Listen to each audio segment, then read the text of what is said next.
inviting you to a little imagination activity. Imagine that you can take all of your experiences that you have made at this Congress, take them home with you and share them with your friends and your family. Everything. The first time that you tried mate, the moments, endless moments of going through the labyrinth of this Congress hall and getting lost for the 100th time, trying to enter the club downstairs and feeling like you can cut the smoke with a knife, or actually being very surprised and seeing Snowden appear on stage. So all of these wonderful memories, imagine you can record them and you can take them home with you.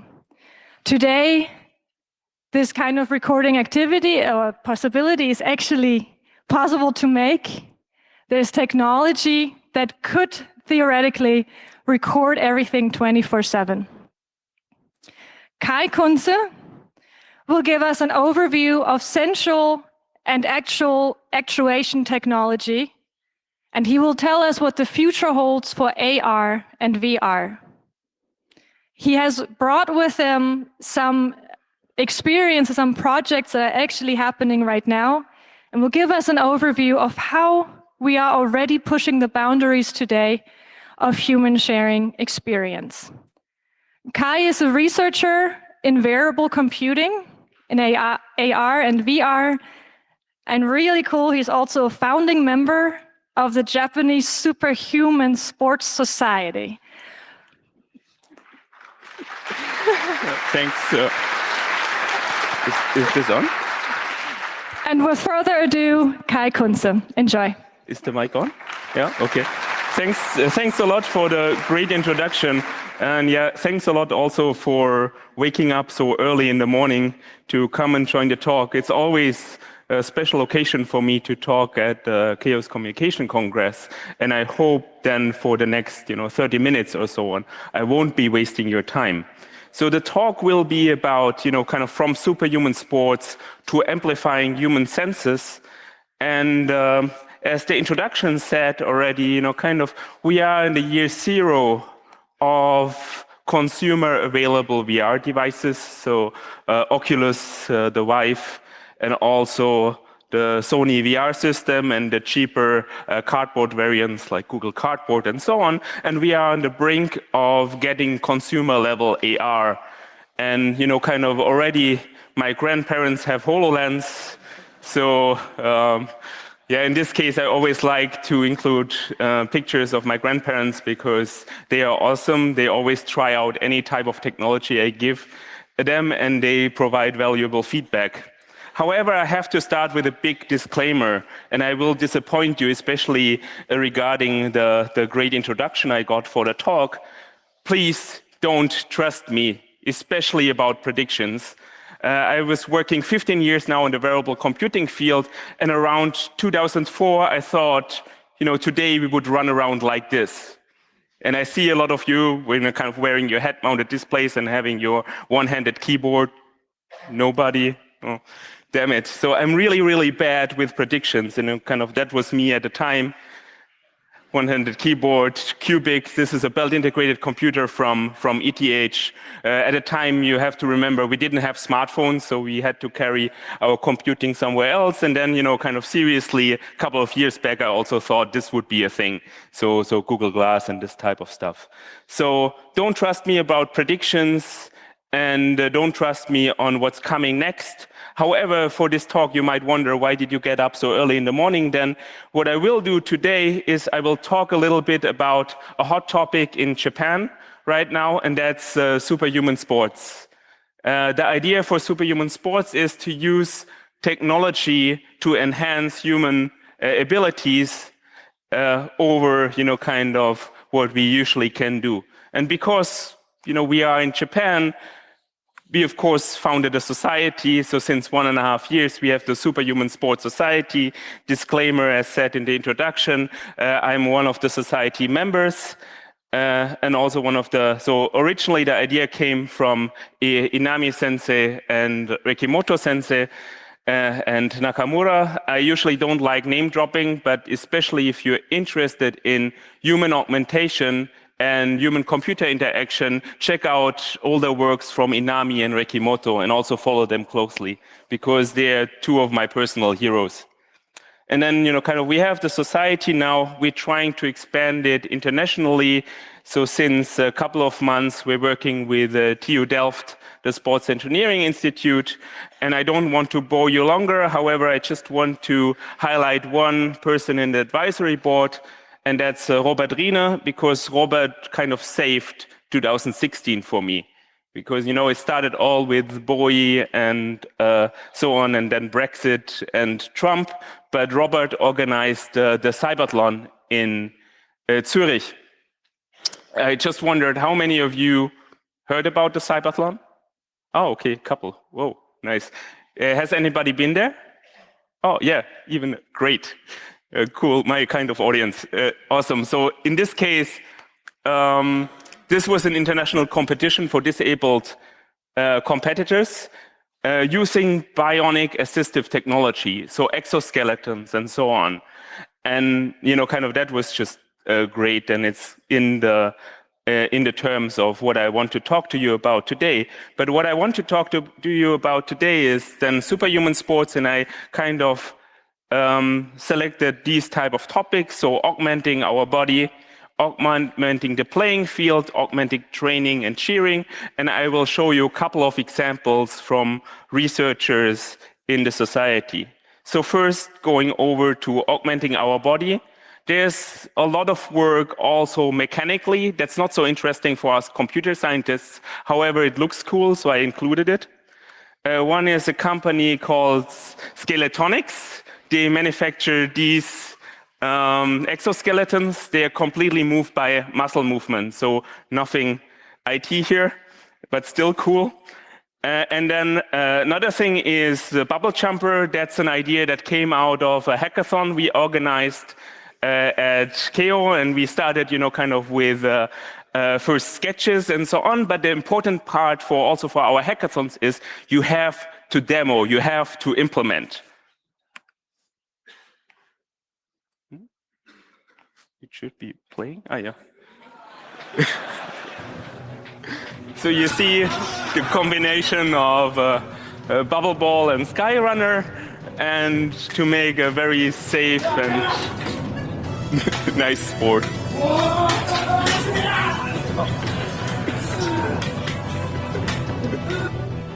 Yeah, coexistence of safety and force. I'm not so sure about the safety.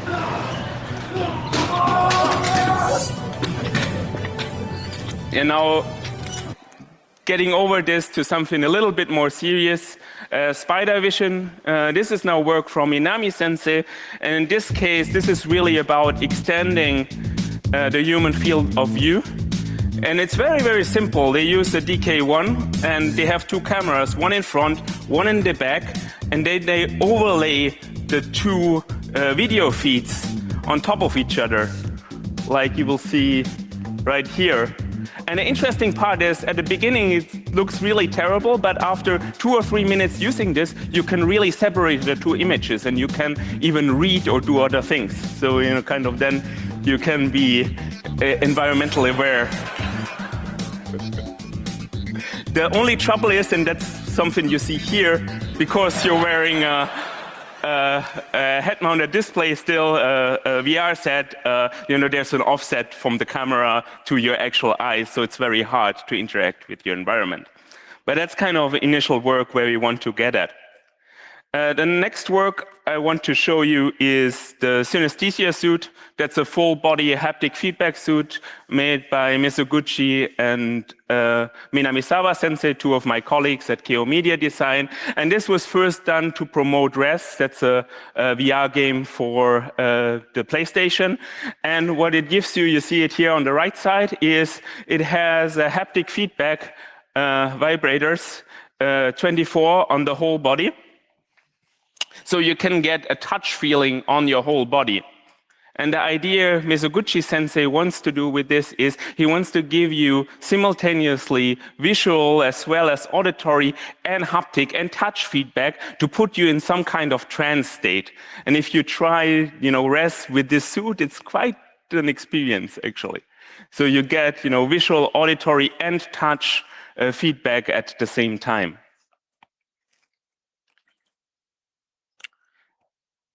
Then moving over to augmenting the sports field. Here I want to highlight a work from Rekimoto Sensei, Aqua Cave. You see a water tank you can swim in, but the swimmer actually wears 3D shutter glasses, and you have a 3D display around the water tank, so you can then really dive in near the Great Barrier Reef, or you can do competitions with sharks and similar things. Then augmented training. Here I will show a little bit of old work. Maybe some of you will know, but I just find it cool enough to still include it, and that's Galvanic Vestibular Stimulation by Maeda and also Inami Sensei. And what they were doing in 2004 is they apply a tiny current behind your ear. So you have anode and cathode behind your ear.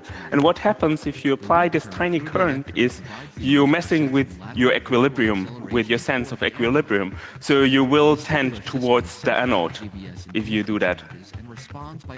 And then now the reason why I show this video is because this would be impossible to do for a researcher in Europe or US. You see a student wearing this device, you see the professor with a control unit, and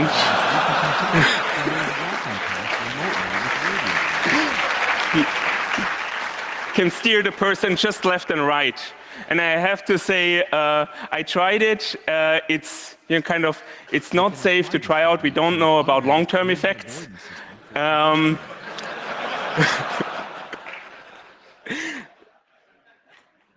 But it's interesting, and it's also user dependent. So kind of depending on the user and depending on your skin, you might need more or less of this electricity. But it's an interesting thing to think about, especially for sports that require equilibrium or other things. And then another work, this is work from one of my students, Takuro. He was working on peripheral vision glasses. And his first idea was to just, give you notifications in a way that other people don't realize. So, I could look still into your eyes and you don't realize that I might get some notification on my peripheral vision. I can still keep eye contact. Because so far, if you look at your handy or if you look at your watch, the other person will realize that you're looking there. So he started with this idea, and kind of the boring thing is, yes, it works for notifications. So you can have up to 8 different types of notifications. I don't know why the video stopped, but that's actually not so important.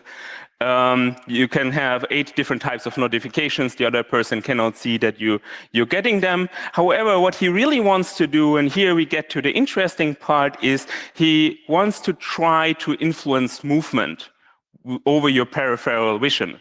And there's some other research, some interesting research from Furukawa et al., also Augmented Human Conference. They use some patterns on the floor to guide pedestrians, to influence the movements of pedestrians.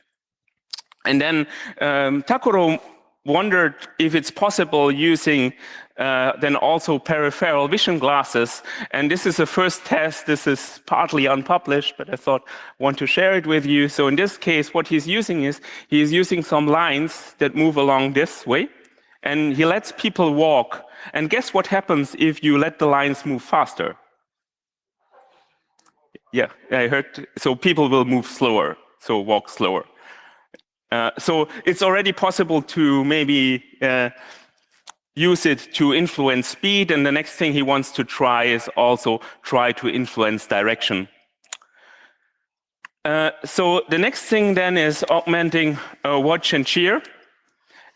So in this case, I want to show effective wear. That's glasses that can detect your facial expressions, and in a very cheap or simple way. That's Masai, and you see kind of the faces he makes. He wears his own self-made glasses. And how this works is he uses just photoreflective sensors in the glasses frame, and he detects the distance to the skin. And with this, you can get user-dependent very well what type of expressions a person is doing. So you see then I like the training phase. So here you see the photoreflective sensors and the distance measures between the sensors. And then, kind of for the start, he has to then calibrate the sensors once. And here you see the principle. So, for example, for smiling, kind of your cheeks move up. So it's easy to recognize that you're smiling, and even laughter. So 8 facial expressions are recognizable. And I like just Masai making faces. That's the normalization phase, then the training phase, and then the recognition phase. That's user dependent, but it's very cheap. And if you want to build this, especially smiling is easy. You just need one photoreflector here above the cheekbone, and then one maybe for reference, and then it's easy to implement. So of course, kind of what we can do with this is we can put it into a VR headset, and then your character in VR can have the same facial expressions. You can think about remote participants in an event or so on, and then also showing the mood or so on of the remote participants. It's not playing. Yeah, but I think you get the idea. I don't know why the video stopped. And kind of also more interesting then is you can also kind of maybe use this for design. So if you want to design a very, very scary dungeon, you can kind of detect how people are. Oh, now it's playing. Yeah, how people are reacting to some elements in your VR environment, and then do the correct adjustments. And also, you could wear it throughout the day and just get an overview over your daily activities. So, kind of how much smiling versus frowning are you doing, also related to some of the activities you have.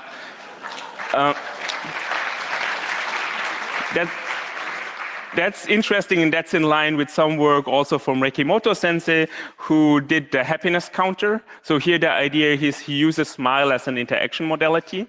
So, in the morning when you wake up and your alarm clock rings, you don't have to push a button, but you have to smile to your alarm clock. That's a little bit scary or creepy. And because we are with this next one is a little bit of a joke, kind of if you recognize that you don't smile enough, we can also make you smile.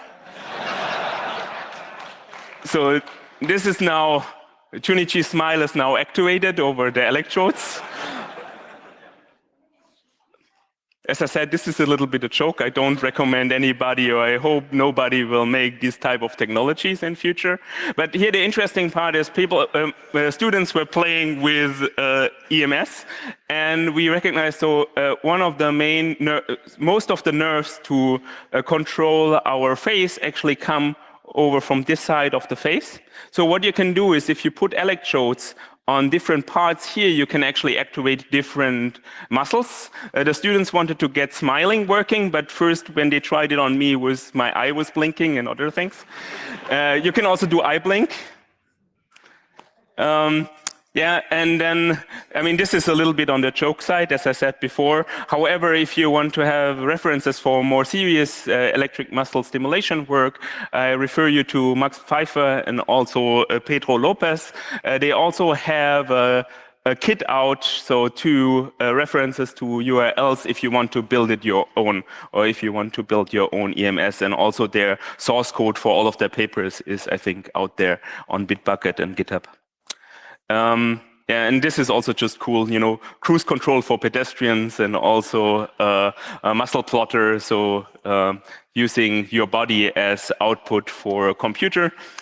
However, now getting back to the Superhuman Sports. So the idea also for the Superhuman Sports Society is to work towards Olympic 2020. And we want to create actually an augmented game culture in Japan. So not only inventing new sports and using new sports to pursue amplifying human senses, but also creating this culture to make these sports. So we're organizing workshops. This is an example from YCAM, beginning of this year. So, kind of you have a lot of devices. You get together researchers, artists, designers, but also local people that are just interested in participating. We do, 1 day of ideation and trying out the different types of technologies and research outputs. So this is, for example, also check-in, one of the researchers. You see all of the 4 people. You have a view of all 4 people, parallel eyes. Anyways, and then, at the end, trying to design these games together. So these are some more pictures from some of the workshops. And here the idea is, first of all, as I said before, we want to create a proof of concept by making and playing sports and augmented sports. So not just ideation sketches or so on, but really demonstrations, demo or die. And then also getting fit ourselves. So far it didn't really work for me, but maybe in future. And then also creating this augmented game creators for the time being. And now you might wonder, after these slides, what's the scientific impact? I mean, it's a lot of fun to do this, but why am I focusing on this? And if you heard my previous talk 2 years ago, might know that I'm interested in recognizing and improving cognitive activities, so concentration, attention, comprehension, and I focus a lot on eyewear computing. That's my old talk. A little bit of background about myself. I was working with Jins, a Japanese glasses company, on sensing glasses that have accelerometer and also some low-level eye tracking in them. And now, since actually December, I have some good news. I have support from the Japanese government, especially JST, to sponsor a collective open eyewear platform. And I'm also looking for collaborators to work on this, because I think this is crucial to start now.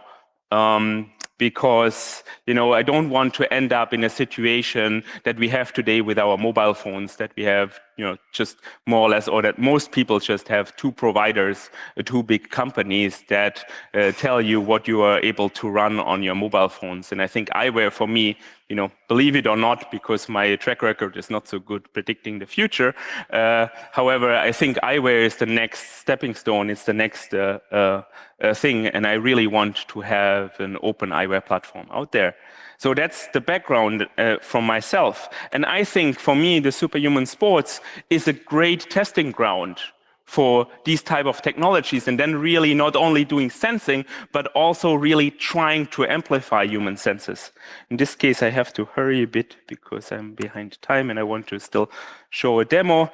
However, here the idea is that sensors, digital sensors, are in some parts already better than human sensors. So, you can have higher frame rates, you can have broader spectrum, so you could see infrared and so on. However, what is lacking from our side is the interface to it. So I wonder, really, can we create new and amplified senses based on digital technologies? And just going with the digital camera system analogy, I would just want to give you a small example at the end of the talk now. And that's Squint To Zoom. So, if I would be standing here and there's a sign in the back and I want to read the sign and I cannot do it with my normal eyesight, I will squint. And, wouldn't it be nice if I could wear some kind of glasses that automatically, if they recognize that I try to read this and squint, would just zoom it in, and I don't even realize that I'm using technology. And unfortunately, I wanted to show you a demo on the Hololens. I have one here.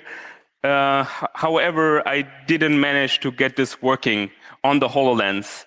And I'm happy that I have a student, George, who could set up a demo on a laptop that gives you a feeling how this works.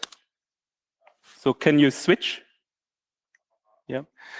So in this case, this is unfortunately just on the laptop, but you can get an idea. In this case, I'm using a Tobii Eye Tracker to track my eye gaze. I have a camera and just a simple OpenCV to track my face. And then if I now go ahead and squint, it zooms in. I can show you also this on a document. So if I squint, it zooms in. If I don't, it stops. And that's actually a very, very simple type of interaction you could do. I hoped I could show it to you on an AR system, but that's maybe something for next year. Here again, as I said, kind of the desktop eye tracker, and I can show you a little bit how it works. So this is just an OpenCV system. I think George uses the eyebrows and the relation to the nose and the size of my eyes. So if I squint down, this relation changes and it zooms in, and if I stop, it zooms out.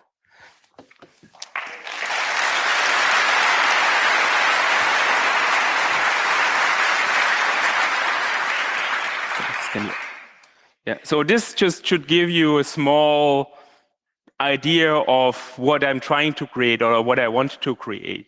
Things, technology that's easy to use, that you don't even realize that you're using, similar to the analog glasses, and so on. And also not only for sensing, but hearing and other senses as well. So this brings me to the end of my talk. I just have some obligatory thank you slides. So these are all people I'm working with and that contributed to the research you've been seeing. And I have a special thank you slide for the students that actually did the work, and especially George, who made the demo you just saw, but also Masai for the effective wear, and the rest of the crew. Now, this is the end of my talk, so now I think there's time for a couple of questions, remarks, or violent dissent. So thanks a lot for your attention. Okay. Wow. Really cool stuff. That was so cool. You have a chance to talk to Kai right now to ask him questions. There are 4 microphones in the room. So find yourself behind one of those microphones if you have a question. Also, the internet is always able to ask questions if they are awake by now. Does the internet have anything? Yes, one question from the internet? Yes. Is that code for eye tracking available? Which one? Which one? So for eye tracking, I can recommend you Pupil Labs. So the eye tracking code right now, I'm just using Tobii IX. So that's kind of Tobii proprietary. They have an API. It's just a desktop eye tracker.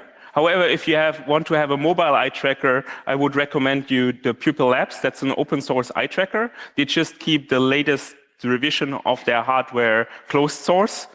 And they have all of their code up on GitHub. So it's very, very easy to adjust. And they also have settings for VR headsets, so you can easily use it. You can just, build your 2 own cameras. That's easy. Use their code if, you have budget constraints. The Tobii IX is okay, but I don't like Tobii or SMI so much because they use closed source APIs, and it's hard to get to the actual images because you want to have, for example, pupil dilation because that gives you information about stress and other things, and that's not so easy.